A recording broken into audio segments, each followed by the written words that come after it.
फ़र्क क्या है? Very technical. यूके? यूके में आपका पर्सनल इंटरव्यू नहीं होता, it's all through third party. वो आपको कॉन्सर्ट भी नहीं जाना उनके, आपने उनसे बातचीत भी नहीं करनी, इट्स ऑल थर्ड पार्टी। तो यू अप्लाई वीज़ा ऑनलाइन, अपने डॉक्यूमेंट्स फिलअप करने online, and then you pay the fee, you go for biometric and they wait for the result. US is totally different. US में you fill the form online without any documents. UK में you have to upload and share all the documents, your bank statements, your personal चीज़ें, your tax returns, everything. But US में ऐसी चीज़ें नहीं है। US में you just need to fill the information कि आप क्यों जा रहे हैं, आपके वालिद साहब का नाम क्या है, आपके सिबलिंग्स कितने हैं, आपके दोस्त कोई रहते हैं, आपका कोई ब्लड रिलेटिव रहता है US के अंदर, तो वो चीज़ें मैटर करती है। तो और US में ऑप्शन है कि you go for an person interview, you go for a person interview, आप बात करते लोग उनसे बात करते, वो आपको जो बताना है आप उनको बता सकते हैं। Why do you need to go, भैया आप उनको रीज़न एक्चुअली बता दें। यूके में there is no interview, all related to your online application, your online documents, how well audited you are, how well prepared you are for the application. अच्छा, ये भी होता है एट टाइम्स, मैंने सुना है कि यार जो इंटरव्यू ले रहा है उसका मूड कैसा है?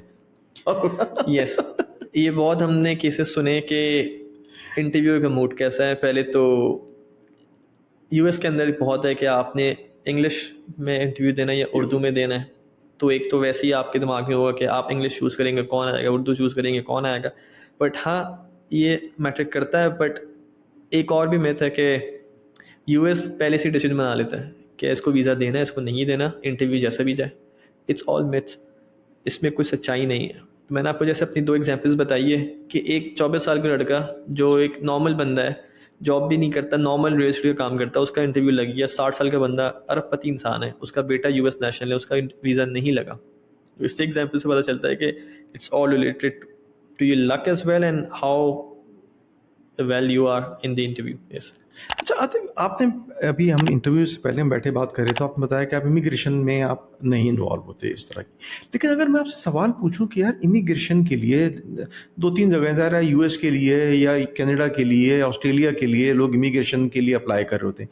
अगर उसके लिए कोई आपसे मैं कहूँ कि यार कोई tip based on your experience कि यार ये चीज़ें अगर की जाए तो इमिग्रेशन आसान हो जाती है, उसको कोई टिप आप देना चाहें? Legal way is the only legal way, thing. Okay. Legally if you are going somewhere तो परफेक्ट। अगर आप इलीगली जाते, इलीगली का मकसद है कि you apply for a tourist visa, you go there.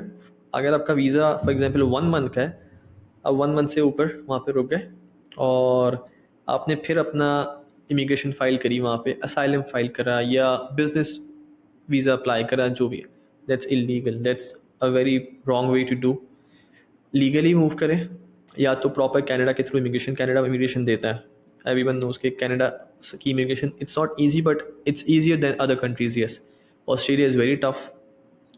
और यूएस लोग 12-12, 15-15 साल तक वेट करते हैं यूएस इमिग्रेशन के लिए। एंड देन बस यही है कि लीगली आप जाएं हर जगह पे, और ये नहीं करें। फॉर एग्जांपल आजकल बहुत था Portugal, everyone is going to Europe and वहाँ से पोर्चुगल मूव मैं करते भी ये हैं। सवाल पूछने वाला था कि आजकल ट्रेंड चल क्या रहा है? People go to Europe via Italy, Germany, वहाँ से वीज़े लगते हैं जहाँ से दे मूव टू यूरोप, वहाँ से पोर्चुगल मूव करते हैं, वहाँ पे लॉयर हायर करते हैं and they apply for the immigration. ऐसे बहुत केसेस थे कि दे ओवर स्टेट लीगली कर रहे थे। देखिए इनका, इन्होंने लॉयर हायर करके प्रॉपर प्लान करके गए थे, इट वॉज लीगल, बट फिर भी उनका way of going there was wrong कि they went on a tourist visa to Europe Okay. and then they moved to Portugal, then they stayed there for the time being, जो भी था legally. तभी इसीलिए Italy का visa जब आप लगाते हैं, तो इटली का वीज़ा जब आपके पेज पे लगता है, पोस्ट पेस्ट होता है, उसके ऑपोजिट पेज पे उन्होंने एक रिपोर्ट बैक की स्टैंप लगाई हुई है। Can you when you come back to Pakistan, आप हमारे कॉन्सुलेट पे आएंगे और आप बताएंगे कि आप आ चुके हैं वापस, और हम साइन करेंगे ताकि आप हमारे पास से क्लियर हो जाए। तो ये उन्होंने क्यों करा होगा, इसी रीज़न था कि लोग वापस नहीं आते, लोग वहाँ पे रुक जाते हैं।